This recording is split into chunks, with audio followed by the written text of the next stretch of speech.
C'est la première fois que je vous parle de la collection DC Paperback de Urban Comics. Et donc, on va commencer avec la Justice League version Brad Meltzer et dessinée en grande partie par Ed Benes. Alors là, on revient à une époque où DC Comics avait décidé d'évacuer la trilogie Wonder Woman, Batman, Superman pour mettre sur le devant de la scène des personnages peut-être un peu moins importants.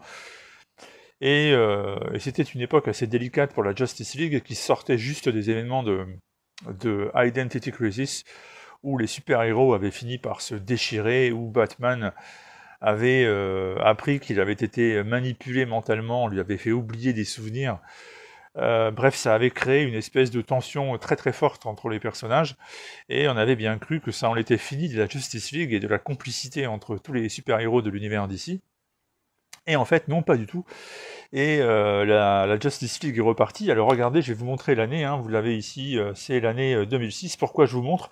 Parce que cette petite idée d'inclure sur le dos des ouvrages la date, ça permet ensuite de les classer par ordre chronologique, et il se trouve que moi c'est un truc que j'aime beaucoup. Alors évidemment, voilà un petit détail qui me pousse à investir là-dedans.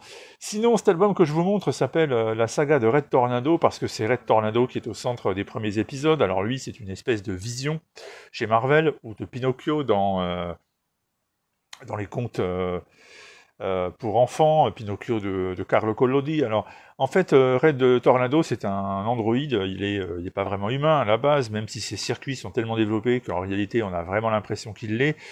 Il est en couple avec une femme, tout simplement, tout ce qui est le plus humaine.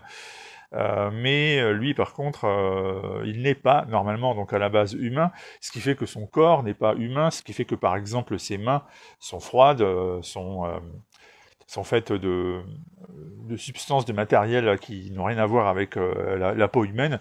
Et donc finalement, le Red Tornado en question, il a un rêve, ce serait d'être vraiment humain, de pouvoir vraiment toucher sa femme, sentir la chaleur de sa peau. Le problème, c'est qu'en devenant humain, bah, évidemment, il n'est plus aussi invincible qu'autrefois, son corps ne peut plus être réparé comme ça a déjà été le cas de nombreuses fois, et il va tout de même devenir humain grâce à cette science incroyable que possèdent les univers Marvel, DC et tous les univers de super-héros en général. Vous savez qu'on peut y faire des choses absolument extraordinaires qui évidemment sont impossibles dans la vie réelle.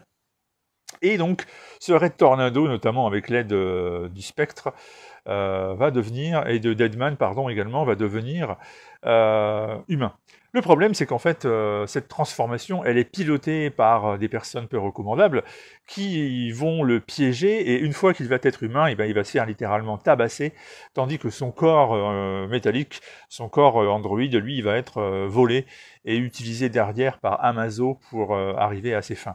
Alors c'est une histoire qui est, je répète, très bien dessinée par Ed Benes, pourvu qu'on soit sensible au style des années 90. Ça pleure beaucoup. Vous avez la femme de Red Tornado qui, à chaque page, verse des larmes. On dirait que ça coule à flot. C'est touchant, c'est poignant. Parfois, c'est un peu confus aussi dans les explications, mais c'est quand même efficace. Et c'est quand même des épisodes qui m'avaient marqué à l'époque, hein. Moi, j'avais lu ça dans DC Universe. C'était l'époque où Panini Comics publiait dans un mensuel les principaux héros de l'univers DC. Et ma foi, c'est plutôt bien fait.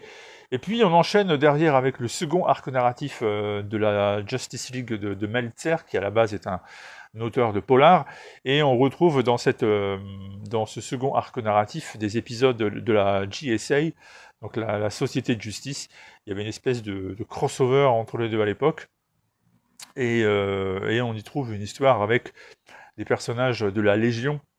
Vous savez, ces héros du futur qui sont aussi des amis de Superman, qui les a fréquentés dans sa période Superboy. Et il y en a 5 d'entre eux qui débarquent à notre époque pour des raisons inconnues. Et il va vite falloir comprendre pourquoi et qui ils sont venus chercher. Sinon, ça risque d'avoir de lourdes conséquences. Et tout ça, ça rythme les épisodes en question. Voilà, donc ça s'appelle la saga de Red Tornado, parce que je répète, c'est Red Tornado qui est au centre de cet ouvrage. La collection DC Paperback, elle a la particularité que c'est du souple. Alors ça, c'était quelque chose jusque-là qui représentait une sorte de tabou chez Urban. On n'avait que des albums en couverture dure. Et depuis quelque temps, Urban a compris qu'en fait, le souple était peut-être l'avenir. Qui sait? En tout cas, ça fait très longtemps que je vous le dis. Moi, personnellement, je ne suis pas du tout quelqu'un qui se concentre et se focalise absolument sur le dur. Je pense que les albums souples ont tout à fait leur place dans ma bibliothèque. Par contre, quand je veux du souple, je veux également moins cher, de manière à économiser sur le prix. C'est aussi, à mon avis, un des avantages d'avoir ce type de format. Alors ici, on est plutôt bien loti, parce que c'est quand même un album qui est très épais, il y a plus de 400 pages, donc ça justifie de payer quand même un certain prix. Mais c'est vrai que le souple à 19 € pour 160-180 pages, par exemple, c'est peut-être encore un poil trop cher. Là, par contre, il y a quand même, je répète, plus de 400 pages, c'est plutôt bien. C'est des choses qui n'avaient pas été rééditées au format librairie, donc c'est un volume de DC Paperback que je vous recommande sans aucune hésitation si vous aimez la Justice League, si vous êtes fan de ce style de dessin, donc j'avais envie de dire années 90, mais en fait là on est plus dans le début des années 2000 en termes de style.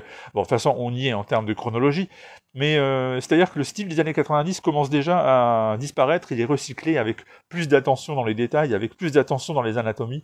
On fait des choses iconiques, sculpturales. Il y a quand même une touche Jim Lee qui est assez évidente là-dedans. Et c'est du bon boulot. C'est du bon boulot. Tout simplement, l'école sud-américaine super-héroïque, elle est là.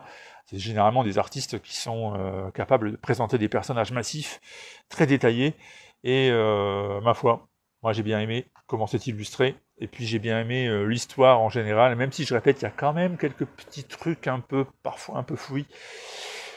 Mais bon, c'est plutôt bien, c'est plutôt bon. Regardez-moi ça, à vous de voir.